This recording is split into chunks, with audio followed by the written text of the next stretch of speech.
Hi, this is Roger, thanks for dropping by. This is a quick garden update, so it's not a full update where I look at everything, it's a look at what's changed since the last time. If you want to know what the last time was, you'll have to go and find it. Now there's a couple of the bonsai stands that have been moved because the trees on them don't want to be in the sun. First one's the hornbeam. So these are not in their final place, they were just stuck here out of the way because at that particular point in time I hadn't decided where I wanted them. All I knew was I wanted them out of the sun. So the hornbeam and the recently repotted Shoujo are now out of the sun. So things that have changed. We have the first signs of violets coming out. I think that's the first one. Now there are clumps of these in quite a few places, so there will be more. Ooh, you get down there's alright, it's getting up again. Now this is good to see. I don't know what it is, but whatever it is wasn't there last time we looked. I hope it's not something that I don't want. It's difficult to work out what that is. I'm hoping it's hellebores, because that's where they were planted, and I thought I'd lost them all. We will wait and see. We've got hellebore seedlings coming along here. Oh, it's getting like an obstacle course around here nowadays. And what I am really pleased about is I've got fritillaries out. I was so hoping these were going to survive. So we've got some open now. Beautiful patterning and some different colours as well. So we've got quite a dark one here, paler one here, pinky one. Yeah, so that's good. At least they survived, and I'm hoping now that they're much stronger plants. They're twice as tall as they were when I got them, and a couple of them were actually in flower when they came from Carol. The ferns aren't moving yet, which is, I'd have thought they would have started by now. Oh, I don't know. Yes, they are. Now the hartstongue ferns, as soon as those leaves unfurl and are capable of photosynthesizing, all the old leaves will be cut off because they're tatty. So that'll be those sorted. What else have we got? Nothing new going on along here. The rose is pushing up some reasonable growth. I thought it had died, I must admit. We come round here, we've got Spanish bluebells and Spanish bluebells. Buds are pushing on now, they'll be open a week or so, they'll be looking really good. And over here, the English bluebells, there's at least one flower. One will do for now. And this is the crocosmia. I thought I'd lost that. That's all coming back again. So there's a lot of stuff disappeared underground that is now starting to move, now that we've got some brighter weather. The little aqualegias are coming up all over the place now. They're coming up everywhere. We like that a lot. And over in here, behind that tiny little clump of snowdrops, is another couple of fritillaries. I don't remember putting any there, but I obviously did. So that's what's going on here. Good. Snowdrops are long since gone. They will fade.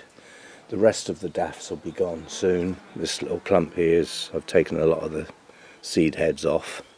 That's all I do to daffs, is as soon as the flowers are fading, you know, I just take the seed head off, the bulgy bit at the back, keep the strength in the bulb, and I'll get some more feed on this border soon. I've fed it once this year, I'll do it again. Primroses are looking absolutely stunning. These are really good. These are all going to have to be split up. These clumps have got absolutely enormous. Well, that can't be bad. Got a problem here. Everything that was planted in that section hasn't come back. It's just gone. So that needs filling up now. We've got an empty space here. I don't want empty spaces. So I'm not quite sure what to do there. I'm thinking on it. Do I want something tall? Oh, the other thing I noticed this morning is that the... can I get my foot in somewhere? The fuchsia is just starting to grow. or that one is. I think there's 3 separate plants here, but that one's definitely got new shoots on. So these are going to get dug up. This plant is just too big to live there. I think it's 3 separate plants. It just looks like it, and one of them is destined to go in that blue tub and get the shoots pinched to turn it into a nice sort of low bush. And then when it's into a nice sort of shape and it's bushy and it's been pinched enough, then it can be allowed to flower. So that will flower later in the year.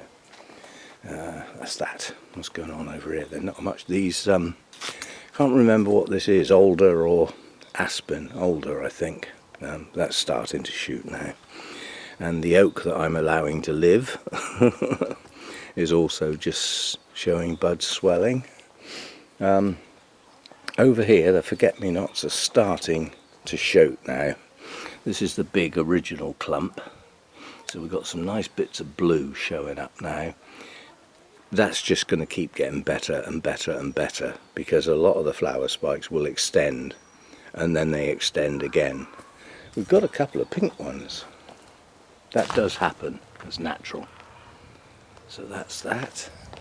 The white camellia is, they look good for a very short space of time, and then as the flowers go over, they get all these brown patches and tatty bits, and they take the whole edge off of the whole bush.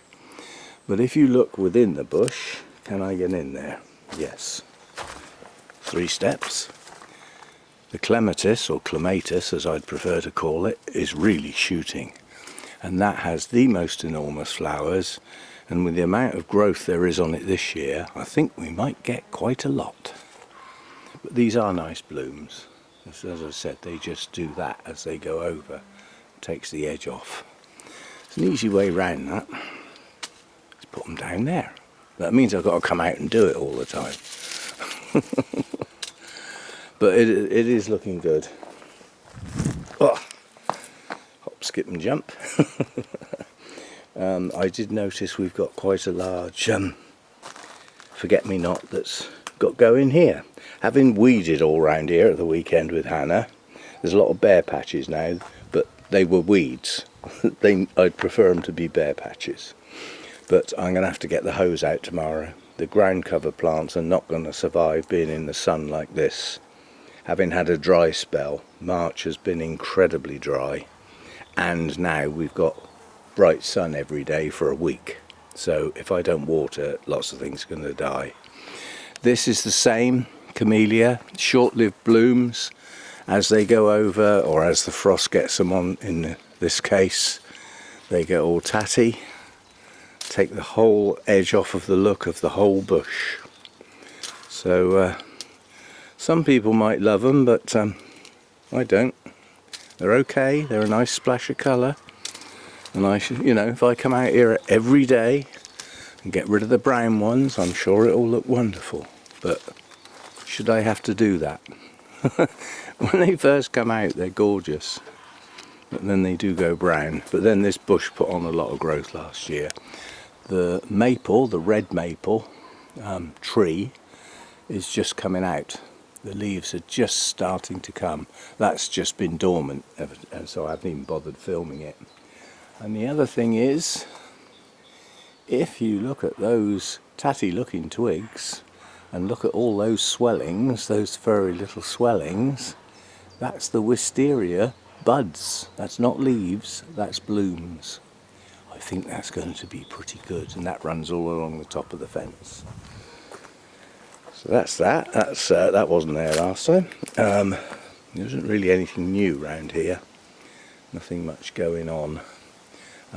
My nice Kojo no May dwarf cherry is going over. They don't last long, but that's been a spectacle this year. So that's good. And down in here we've got another fritillary, couple of fritillaries. The other leaves down there are the gone over snowdrops, and then up the top there are some bluebells which I'm hoping will bloom. Next to the bluebells is a violet, primroses, and assorted ground cover plants down through here, many of which look like they were lost, but if you look carefully they're all coming back up, so hopefully that will work. And I'm going to go in and have a look at the list of plants, because the plants that Helen gave me, she gave me a list of what they were, because I didn't know the names of any of them. This is London Pride, that I do know. It's this. I need to get the name of that, because that should have very tall flower spikes with red flowers on, and I've completely forgotten the name. Ooh. This Himalayan honeysuckle is now really starting to come into growth, so that's going to be good this year. And we've got this, and neither Hannah or me can remember what the hell it is. But whatever it is, it's getting some leaves. I do remember here was a Californian lilac, and it died. Well, is this it coming back? I don't know what else it is. Anyway, one day we'll find out. It's another one of those wait and see. We'll wait and see. Nothing much else really, that's about it. As you can see, the leaves on the enormous oak tree are just starting to open. That means there'll be pollen all over the place, which is a pain. Dusty pollen as well. Gets all over my car, which isn't. Oh, this is something Helen noticed. She said, "Oh, look, that hedge is going to have berries." Well, no, it's not. What it's going to have is little white flowers. You see all the buds? So we need to cut this hedge, but I think, you know, we decided yesterday that it might be better to leave it and let it flower. Be good for the bees and the hoverflies, things that are around this time of year, and then we'll cut it. When we cut it doesn't matter so much this time. All the heavy duty cutting was done last year with the pruning saw and all that sort of stuff, so the thick branches were cut back. All that's shot out now is the sort of branches that my hedge trimmer will cut off, yeah, rather than having to get up the top of the steps in risking life and limb trying to use all sorts of hand saws. So let it flower, let it do its thing. It's only got to be taken back, and then that'll be that job done. So but yes, this is the good bit. As that sun comes out from behind the big oak tree, it comes into a clear space round the top of the house, and at that point the bench is in the sun. And as the bench is in the sun, I'm going to go and give Mojo a prod and wake him up, because he's asleep on his blanket, and he'll follow me out then, and I'm just going to go and get a glass of wine and some cheese and biscuits and a Mojo, and we're going to come and sit on that bench for an hour or so and enjoy the sunshine. I was going to say and the peace and quiet, but there's it's a weekday. You're always going to get people at work, aren't you? Men at work. So we've got some heavy duty noise going on. It's quite a long way away, so it must be really loud. So anyway, signs of life in places there weren't before. Maple tree. Wisteria buds pushing on. Oh, and this bush here. Everybody still thinks this is orange blossom. And the only way to find out was to get it to bloom.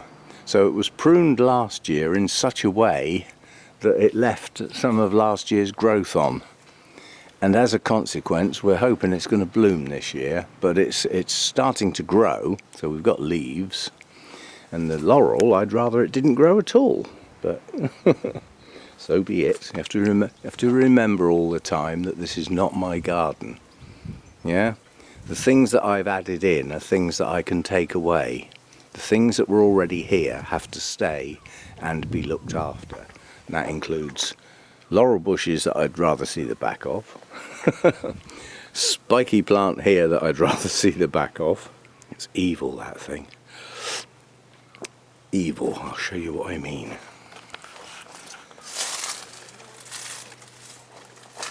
You get your hand anywhere near that, and not only will you get absolutely shredded, but the tips break off. so they go in and break off.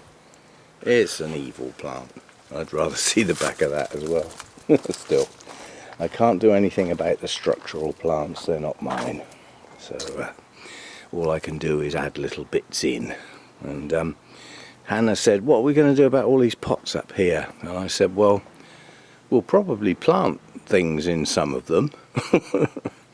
But I would like a few more tubs outside. I don't want too many because they end up having to be watered in dry spells and it becomes a chore. But, you know, the blooms that come on them are, an enjoyment. So, happy balance there somewhere. But we will possibly get a few more tubs with blooms in. So, not a weed-free garden, but a lot less weeds lurking than there was before. We had quite a good go at it yesterday. And Mojo's grass has ceased to be. That huge clump of grass there that started out as a little tuft. Hannah pulled all that out yesterday and then filled in the hole and went and got some gravel from somewhere else. There'll probably be a bare patch somewhere, and covered it up again. So that can be planted now. We can get some ground cover in there because that looks odd. Everywhere else has got bits and pieces and that bit's got nothing. But we got the grass out, that's the main thing. All the primroses are looking really good this year. We can end on that. Primroses with the slightest hint of sun shining through. And yeah, just a quick walk round. And I'll see you next time. Thanks for dropping by.